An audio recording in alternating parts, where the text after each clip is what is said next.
Kumusta ho kayo lahat dyan mga kababayan? Welcome back sa PH Update. Bagsak na ho itong si Brosas. Sumunod na ho itong si Dan Fernandez. Ngayon naman ho, ang isusunod ho natin itong si Paduano. Ha? Ginawa hong Bible study ang Tuadcom na yan. Kung gusto nyo hong bahaginan ng magandang balita itong si Tatay Digong, wag ho dyan sa bulwagan na yan. Dahil napakarami hong kasinungalingan ang nagsilabasan dyan sa Tuadcom na yan. Pero bago ho ang lahat ng yan mga kababayan, isang like at isang subscribe, masaya na ho tayo dyan sa mga gustong sumali sa ating community.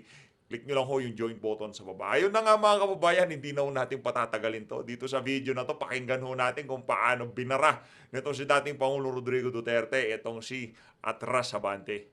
Interpolate is Congressman Galing na Benny iniisip Abante. ni Dan You have Fernandez, 10 minutes. Thank you, Mr. Chair. Sir, Ayan na ho. magandang Si tanghali po. Atras Abante na to. Ah, Naabangan ng Hindi po iba to sa mga personalan, kababayan pero natin alam dyan, ko. si Atras Abante. Alam ko yan. okay. Nabanggit niyo 2 beses. I'd like just to remind you before I pose this question. Kasi sinabi niyo kanina, if I go to hell, so be it. Well, I'd like you to know that hell is a biblical word, Mr. President, and I do not want you to go to hell. Because if you're going to read the description of hell in the Bible, Oh. mabigat. It's terrible. Mabigat po, terrible po. Yeah. So you do not want to go to hell. Well, Even your lawyers do not want to go to hell with you. kung Mr. ganun President. ang resulta ng ano ko Opo, sa ginawa opo. ko, sir. Nagbibiro lang po ba kayo doon o talagang totoo po sinasabi niyo? But all I did, bakit ako papatay ng tao?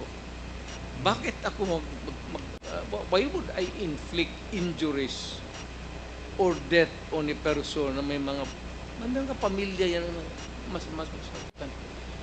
Ito ko, I mean, I must be insane to go into a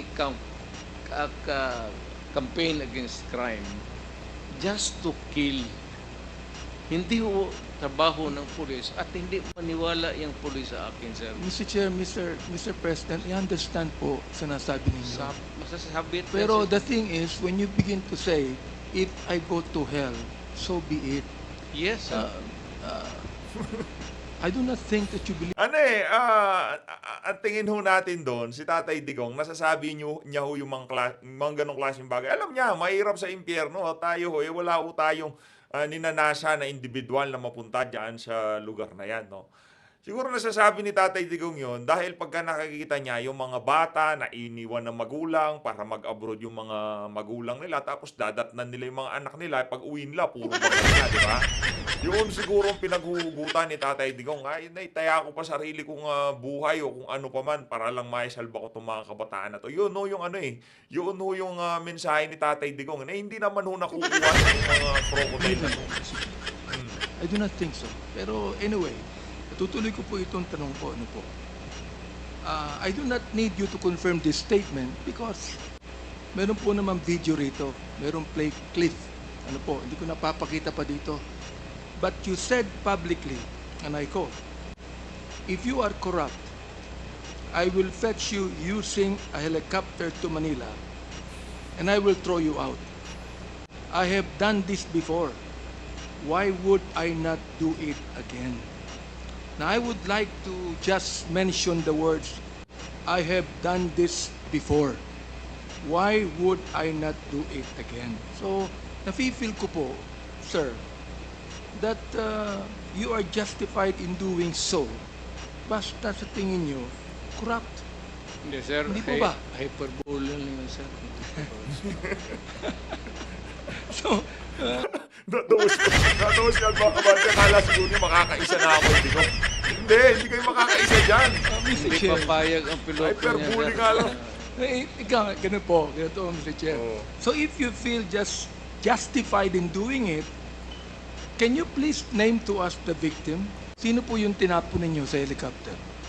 Sinabi niyo po I have done this before. Why would I not do it again? Sino po yung tinapon ninyo? Can you please name the victim? Well, sir, sabi ko, O nagbibiro po kayo no? istorya lang para sa kriminal. Pero paano mo itapol niya sa... buksan mo ano pa po yung... Ano po yan? Parang hyperbole, ano ho? hyperbole nga. O yan. So, hindi po totoo ito. Now, ay gusto ko pong sabihin sa inyo, Mr. Chair, isa po ako doon na marami po ang bumoto sa inyo. Oho. Dahil naniniwala sa inyo. At marami pa. Sa amin lang mga Baptist, naniniwala pa rin sa inyo. Pero, pag ganito na mga salita ninyo, medyo mukhang hindi na po yata tama sa dating Pangulo na magsalita ng ganyan. Sapagkat naniniwala po ako na kahit sabihin niyo po yung mga kiling-kiling, meron pa rin kayong compassion eh. Tumutulong kayo sa ating kapulisan. Tumutulong kayo sa mga nangangailangan. Meron pa rin kayong compassion. And I would even think today that your compassion even overcomes your thought of killing someone else. Sir, this world is there's the evil and there's the good. So, if you are a human being dito, you do so many things in life. Mamili ka lang between the right at yung mali. Opo. So, pag pinili mo itong mali, you are bound by what you do in this life. Tama yun, Mr. Chair. Tama po yun ang inyong statement. Pag pinili nyo ang mali. Naku, sa tingin mo ho ba, atras sa base, mapipindown mo yan si Tatay Diggs dyan sa mga ganyang galawan mo? Naku, Ito parang po ang wala tanong pong ko. katayan. Tama po ba ang pumatay? Kahit po, teka, Mr. Chair. Tama po ba ang pumatay? Kahit alam nyo, na ito ay tinatawag sa batas. Ako hindi po abogado. Po.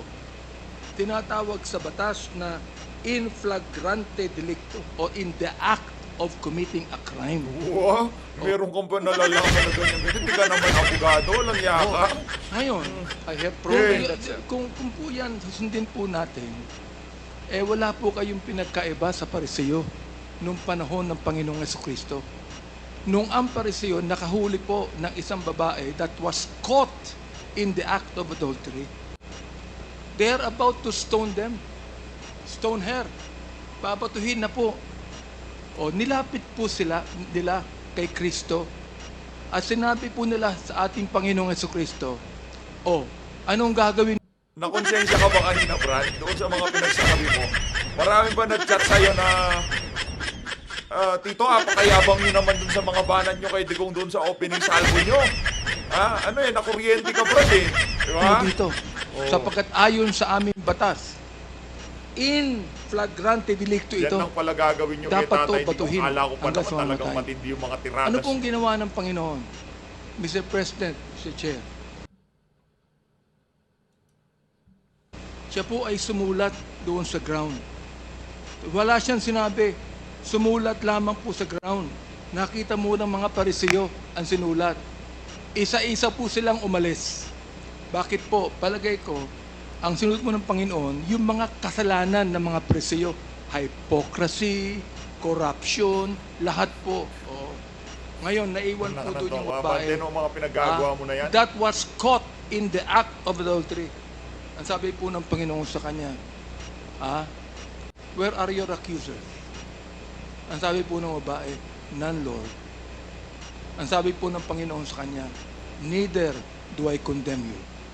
Go and sin no more. Hindi ho ba mas maganda yung salita ng ating Panginoon doon, Mr. Chair, Mr. President? Hindi na ako papatay, sir. Retired na ako.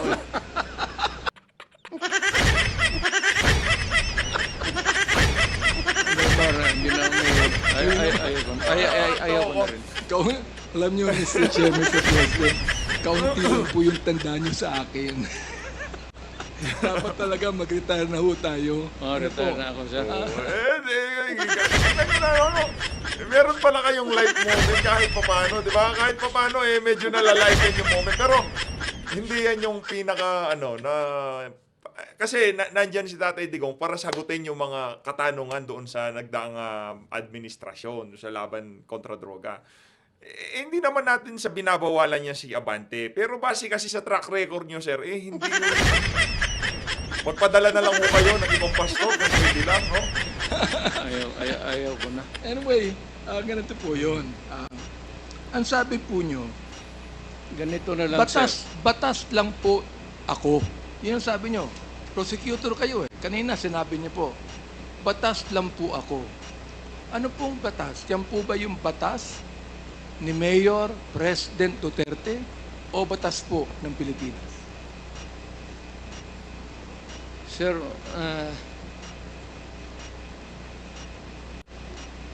bago ko sagutin yung ano mo, sir,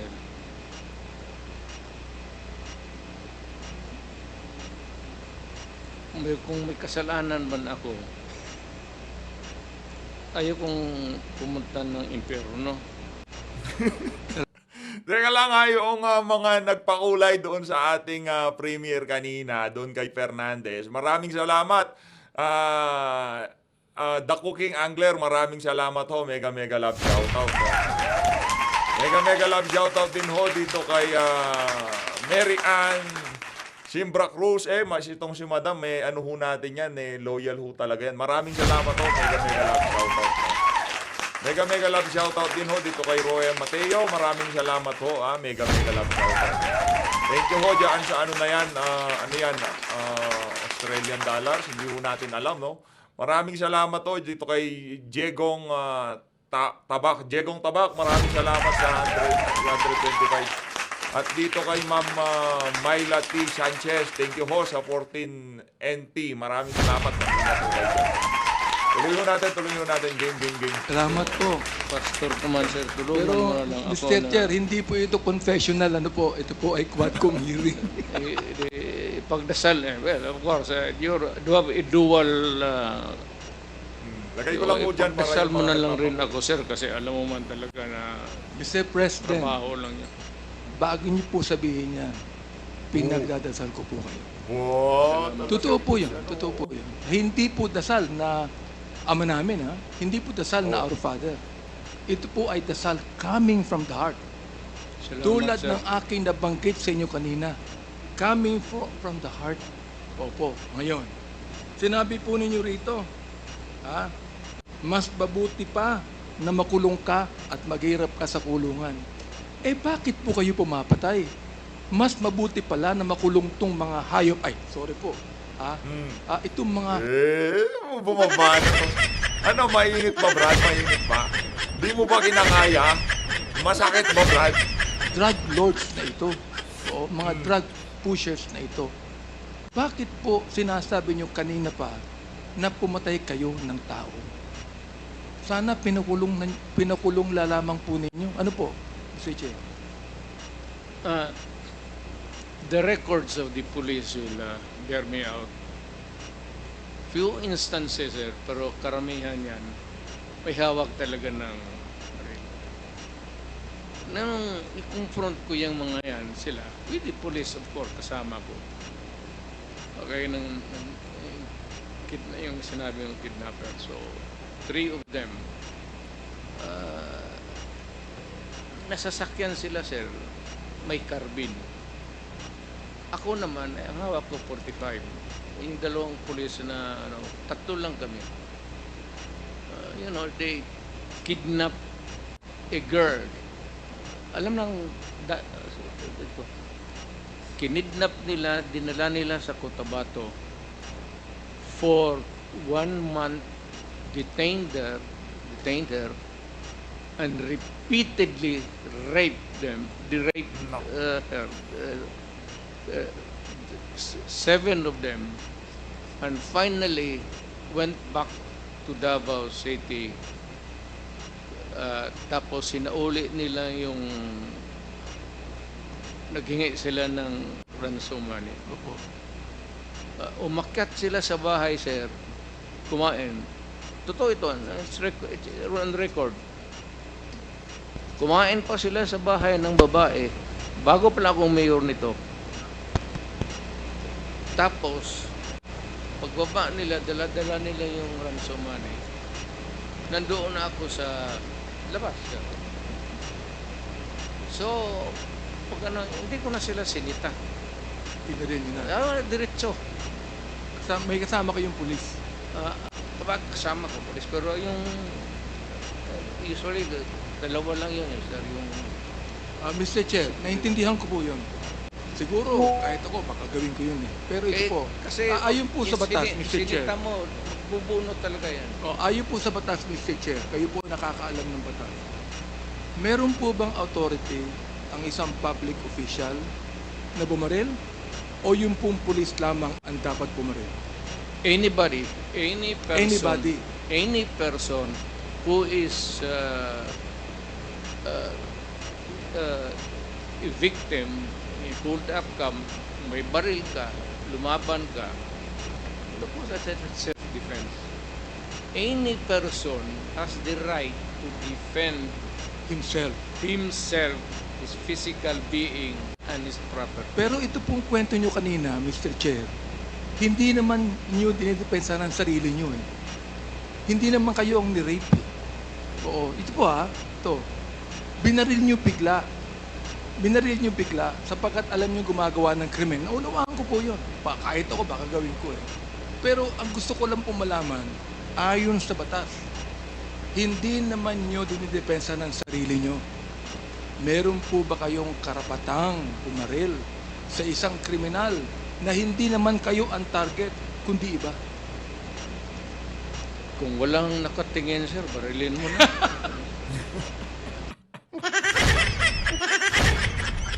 Yan ang nga ba sinasabi natin eh. Itong si Paduano, nai-starstruck ka ba, Brad? Yan ang tawag namin dyan, mga taga-suporta ni Tatay Digong. Ang tawag dyan, Brad, Duterte Ipekan. Ang tawag dyan, dyan sa pagtawa mo na yan, abante. Kung ikaw nagtataka, bakit ka natatawa sa mga sinasabi ng mama na yan? Ang tawag dyan, Brad, Duterte Magic. Para sa kaalaman mo lang, Brad, ha? At ako nang mismo I will appear as your defense counsel. Ito po. Marunong ako dyan, sir. Tagal Ito po akong ba, fiscal. Mr. Chair, Shoutout ho muna natin yung mga nagpakulay naman ho sa comment section. Ito ho kay Ma'am dito kay Ma'am Ann Tanaka. Ma'am Ann Tanaka, maraming salamat ho. Ingat ho kayo dyan sa Japan. Maraming salamat ho sa pagpapakulay.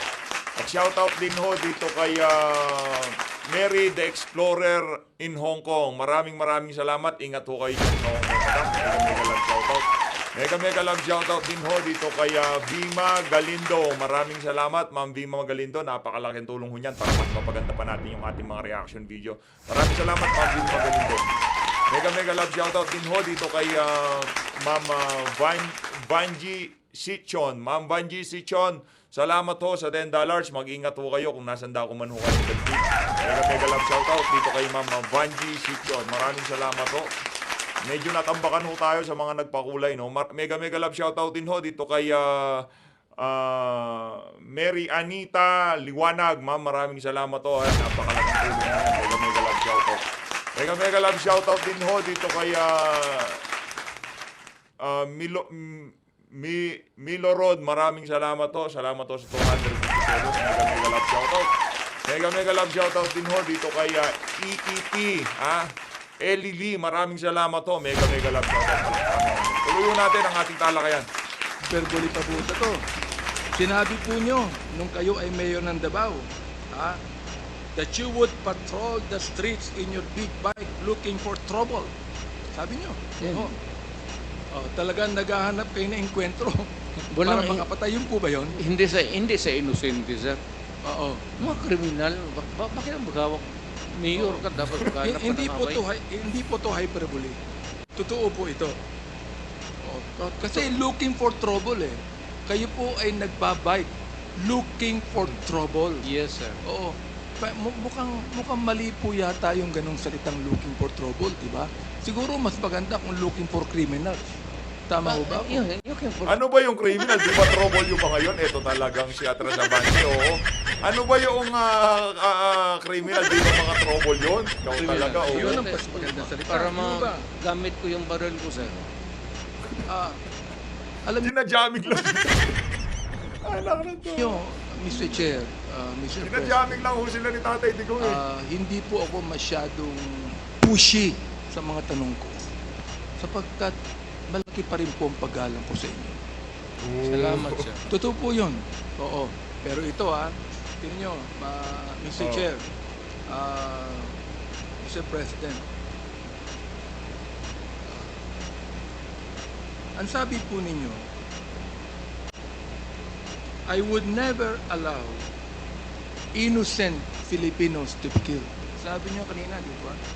I would never allow innocent Filipinos to be killed. But then, you said at one time, Hitler massacred 3 million Jews. Naku, Let me yan ang correct nga po you, sinasabi Mr. natin. President. Kinukuha tayo sa malumanay nitong si Lolo Paduano, pero ang pakay nito nakawalang hiyaan pa rin ho mga Hitler kababayan. Huwag kayong massacred magpaloko ha. 6 million Jews. Ayan. I stand corrected, sir. There are 3 million, sabi nyo, there are 3 million drug addicts. Hindi po drug lords, Hindi po drug pushers. Drug addicts, there are. I'd be happy to slaughter them. Drug addict. Sama mo ako, Tatay Dig, ha? Kung sakaling yung mga dealers i-slaughter mo, sama mo ako. Mr. Chair, Mr. President, pwede nyo pang sabihin sa akin ngayon, nung sinabi nyo, I would never allow innocent Filipinos to be killed. Siguro gusto nyo palitan po ito ng drug lords and drug pushers. Yes, sir. Pakipalitan po nyo ngayon. Drug Relax ka lang, Brad. Ang init naman ng tumbong mo. Talagang huwag ka man duro-duro. Baka pag nakapunta ako dyan, ha? Ay, naku, iniimbita ka nila yung mga vlogger. Baka mapanood niya ba ito? Tawag niyong PHP na yan. drugs and Ayun drug po. pushers, sir. Therefore, nagkamali po kayo nung sinabi nyo drug addict. Tama ka, sir. Salamat I po. stand corrected. Salamat po sa inyong pagtanggap po dito. Kasi gusto ko pong malaman ang inyo pong pananaw po dito eh. Oo, sir. Opo. Tama Ayan. ka, sir. Tama ka, sir. Ayan. Ngayon, ito po. During the Senate hearing, last 28 October 2024, inadmit nyo rin po giving orders to kill criminals. Ito po ang sabi nyo, I can make the confession now if you want. Talagang niyayari ko.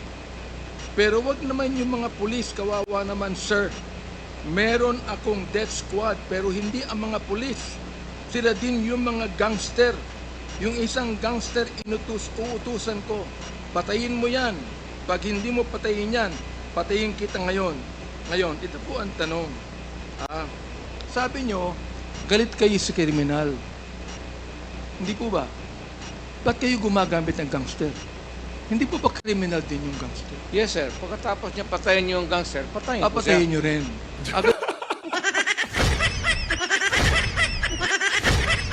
Ganun po. Dapat po, pumatay muna siya bago nyo patayin. Tapos utusang patayin, patayin ko siya. Nasa batas po ba yun? Patas lang. Nasa batas po ba yun? Wala. Ikaw ay prosecutor, nasa batas po ba yun? Wala. So therefore, bilang prosecutor, hindi nyo ginagawa ang sabi ng Hindi. batas. When I was mayor, Tutor po ako in toto. Talagang, yes, I am bound by the law. Yes. When I was mayor, I was trying to maintain law and order. But Mr. Chair, Mr. President, when you became mayor, you are no longer a prosecutor. You are now a public official, Mr. sobrang hina President. naman And yan. therefore, you must uphold the law of the land. Because we do not have a personal policy here. Our policy is a lawful policy. We must always, naniniwala po kayo dyan, correct me if I'm wrong, we must always uphold the Constitution. Hindi po ba? yes, sir. Ayan. Alam mo, ano pong pagkakaiba nyo si Vigilantes, for example? Ano pong pagkakaiba nyo si Vigilante? Na pumapatay po ng drug addict na nanlalaban din. Ayan, Ayan, sige po, pakipaliwanag po sa amin. May classification niya, sir. Hindi ka basta-basta pumatay ng drug addict. Yes. You killed drug lords Yes. Yes. and the purveyors of drugs. Aha. What you just kill addict, sir? Yung addict, ipadampot mo sa police, ipadala mo sa doon sa the rehabilitation center. Sa totoo lang po. Palambin mo ang nanay, tatay, na doon mo delivery bata. Sa totoo lang po, Mr. Chair, ito because of your pronouncement na shoot them dead, na-embolden po ang ilang mga pulis natin pumatay. Because it was the order of the President himself, who is actually the Commander-in-Chief of the Philippine National Police. So therefore, Mr. Chair, Mr. President, when you said, shoot them dead, it emboldened some of the policemen to kill. Am I right, Mr. Chair? I am saying it again. You Shoot said them again. dead. All right. Yes, sir. Therefore, Hanggang ngayon. your policy of shooting them dead and the policy of the policemen in killing them is different, because you said in the Senate that it is the policeman that should be accountable for this, not me, because this is just a policy. But Mr. Chair, Mr. President, because of that policy, some of those policemen killed.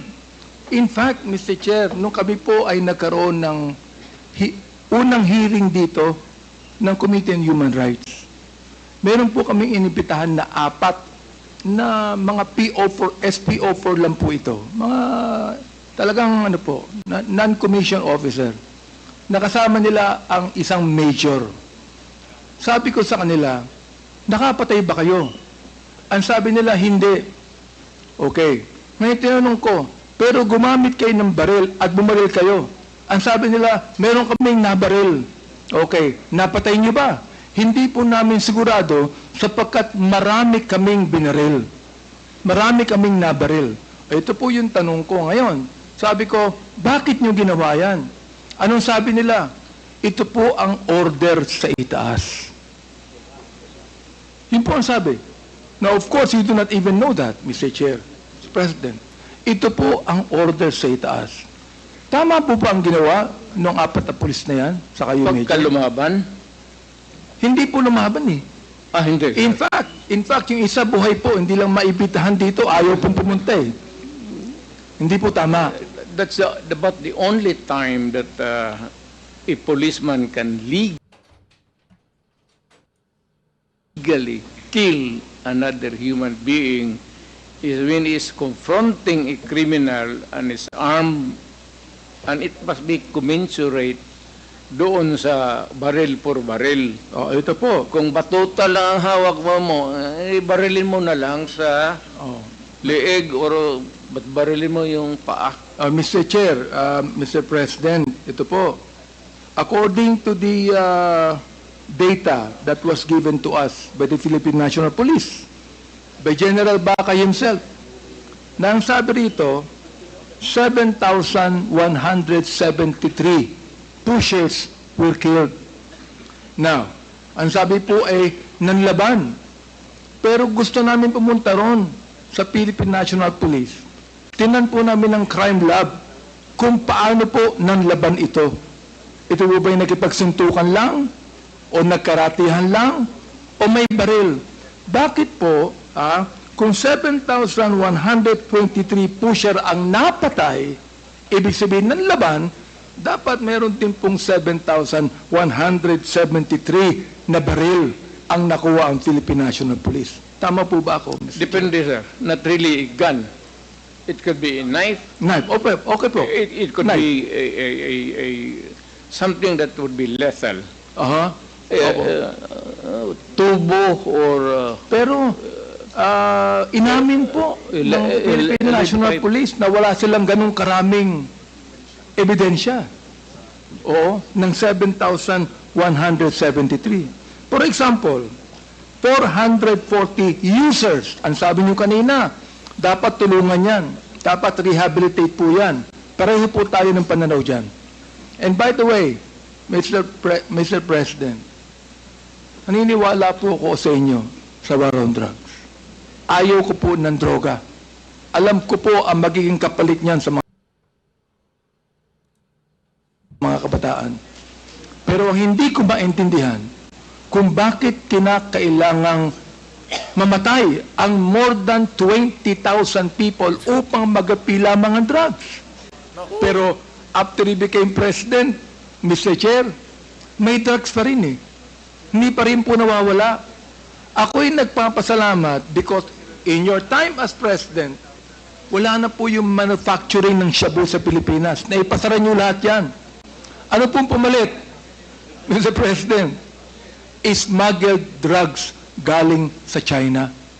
Lahat po ng mga drugs na yung nagpupunta sa Pilipinas ay smuggled galing sa China o galing kung saan-saan, Mr. President.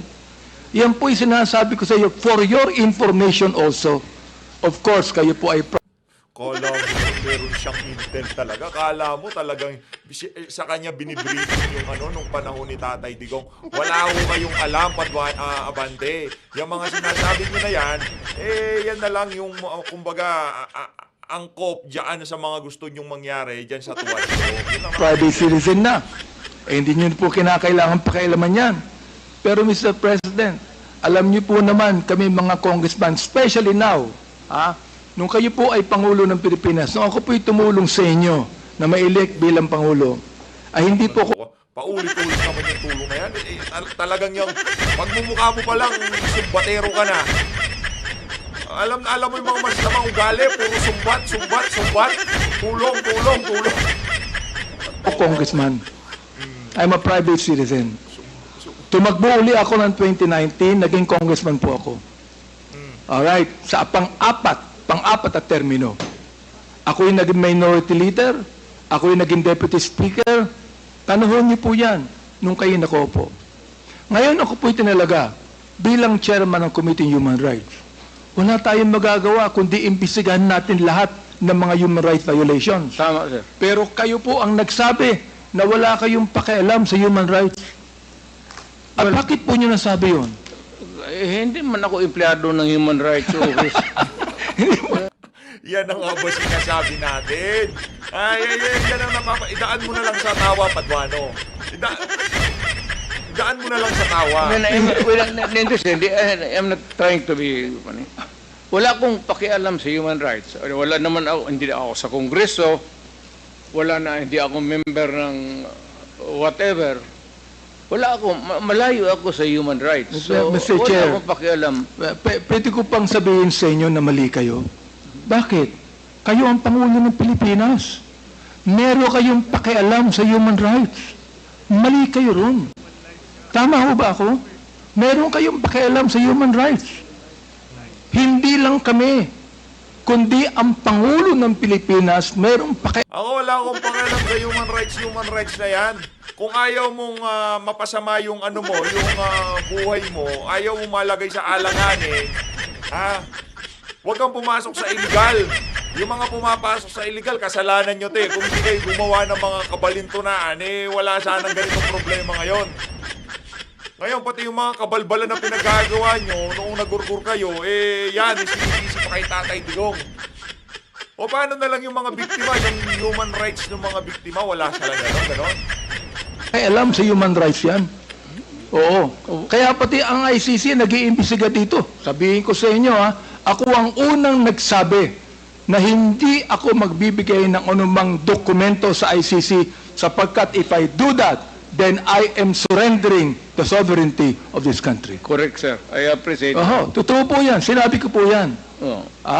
Sabi ko, gusto nila Believe ako mag-imbestiga. They do it on their own. But not use us in the committee. Opo. Ang kinakalungkot ko lang po, Mr. President, mukhang nagsasalita po kayo na hindi po sang-ayon sa napag-aralan yung batas.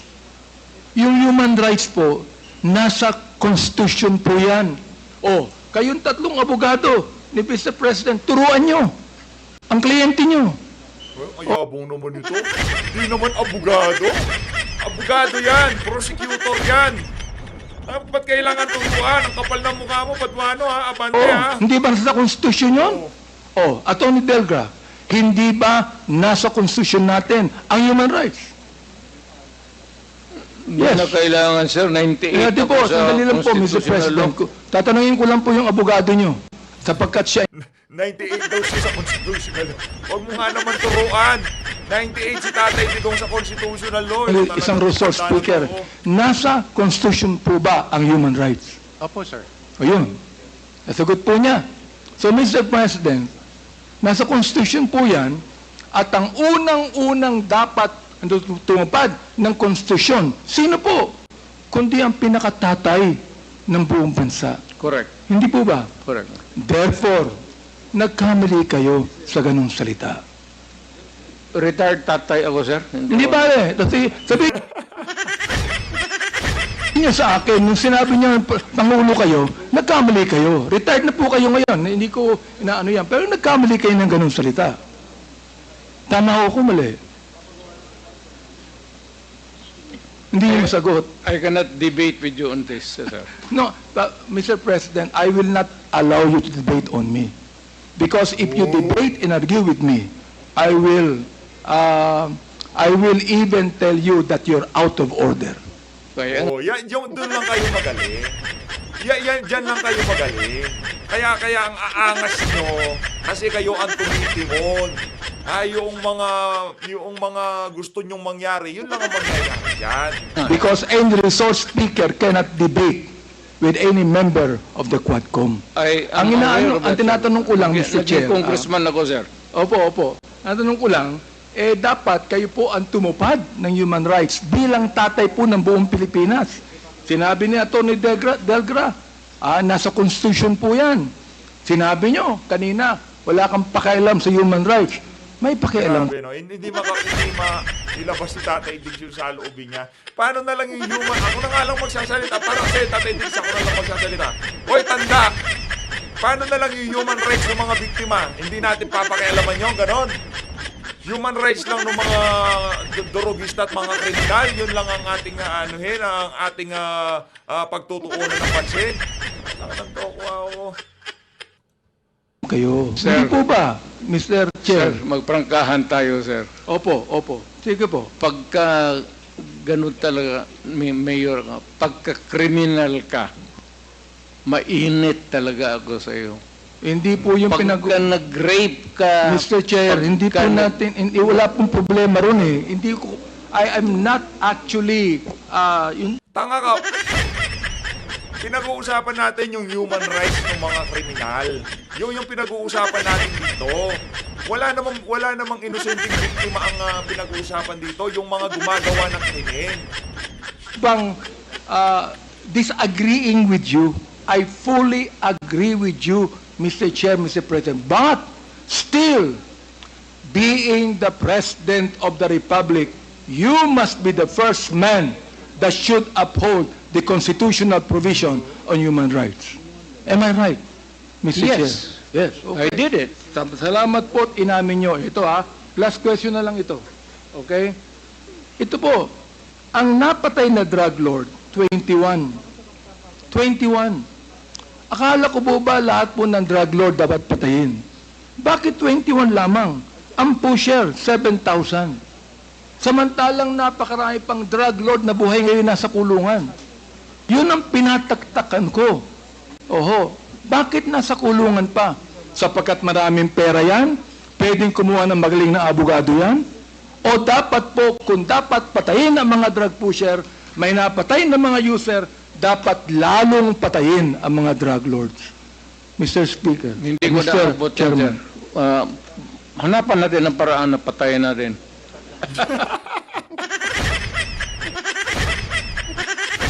Ano, Brad? Anong sasagot mo, Abante? Yan ang sinasabi ko sa'yo. Akala mo siguro mapapasikip mo si Tatay Digong, ha? Pero kayo po yung private citizen na, retired na po kayo. Wala na, sir. Hindi na po pwedeng gawin yan. You are right. Pero magiging mayor kayo uli, hindi po ba? Kung ang circumstances would call for it, sir. Gusto ko nang mag-retire. Pero kung magulo uli ang Davao, I think that I have to enter into the picture again. Pero ayaw ko na, sir. Naniniwala po ako, Mr. Chair, that any government cannot be ruled with fear, but it can be balanced with fear and love, Mr. Chair. Because if you rule any government in fear, then those people will be afraid. But if you're gone, Mr. Chair, Mr. President, they will do it again. Because they're not doing it because of fear. But Mr. Chair, I know your heart, Mr. President. You have loved so many women. Sir, You are bound to love. Marami nakikinig silang lahat. Sir, bakit mo ito? You are bound to love. I cannot- And therefore, sana po, kapag kayo maging mayor uli, nakita niyo na po yung pagkakamali ninyo na inamin niyo rito, sana po may pagbabago na sa Davao. Bakit naniniwala po ako na kapag ang ating nirule sa Davao ay yung pagiging makajos, pagiging matapat, pagiging honest, ay naniniwala po ako, magiging maganda po ang Davao Sa City. lahat na bagay, sir, hindi mo ako, you cannot question that. Sa dedication ko lang sa trabaho ko, on any other matter, sir, honesty, everything. Salamat Wala. po. Isang question na lang. Sabi nyo kanina, nung kine-question kayo tungkol sa reward system, sabi nyo, hindi ako nagbibigay ng reward para patayin. Hindi po yun eh. Oo. Nagbibigay kayo ng reward nung napatay na. Hindi po para patayin.